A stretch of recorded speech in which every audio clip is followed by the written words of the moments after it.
विभाग रे आमे दीर्घ 13 वर्ष है 1111 जन PHIB भाव में कार्यक्रम करुचु एवं प्रत्येक विद्यालय रे प्रत्येक पंचायत रे दायित्व मध्य आमे नेचु जन प्रति 6 ରୁ 7टी पंचायत दायित्व नहीं 6 ରୁ 14 वर्षर समस्त भिन्नक्षम पिला समाज मुख्य सूत्र पहुँचाइबा से होम बेस एजुकेशन देवा एवं विद्यालय से पिला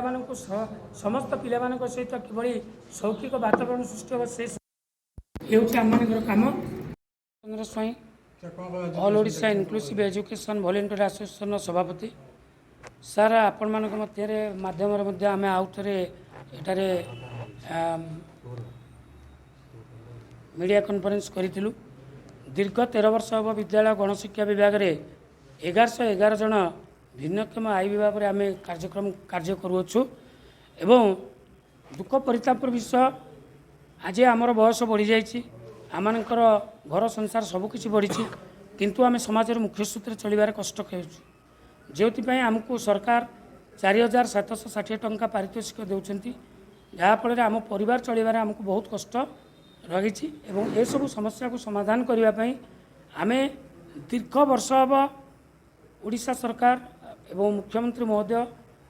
माननीय मुख्य शासन सचिव महोदय विद्यालय गणशिक्षा विभाग सचिव महोदय मंत्री महोदय समस्त को ये सब बारंबार अवगत करूँ जे आम को विद्यालय गणशिक्षा विभाग में स्थायी करा जाऊ आम मानकर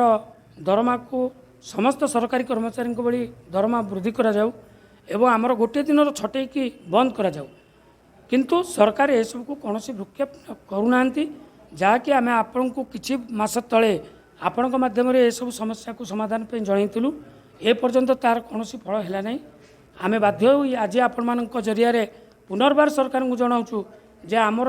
दाबी गुड़ी मानिबंतु एवं आमर आम मान को ए भिन्नक्षम आईबी मान को स्थायी चाकरी दि जाऊ एवं आमर दरमा को समान भाव में समान कर्मचारी भली करा जाऊ गोटे दिन छटई को बंद करा जाऊ से गोटे दिन छटईटा कोन दरमा केते जाऊ दरमा आमर सरकारी कर्मचारी माने जेतिक दरमा पहाड़ रे पाउछंदी हमको सेतिकार दरमा देबा को आमे अनुरोध करिछु कारण आमे विद्यालय गणशिक्षा विभाग रे चाकरी करिछु सर केवल आपण प्रेस मीट जरे सरकार जणाउछन लिखित आकार रे कि लिखित आकार रे आज की दीर्घ 2 वर्ष अब कोनोसी ग्रीवांस बाकी नहीं सोमवार जो थे कि राज्य संघ तार ग्रीवांस को न जनई आगामी दिन में जदि आपण मानक मध्यम ए कथा को सरकार गुरुत्व न दियंती बा समाधान न करती आगामी 11 तारिख दिन ओडिशार समस्त 1111 जन आईबी राजरास्तार विक्षोभ एवं धारणा देवाई स्थिर कर।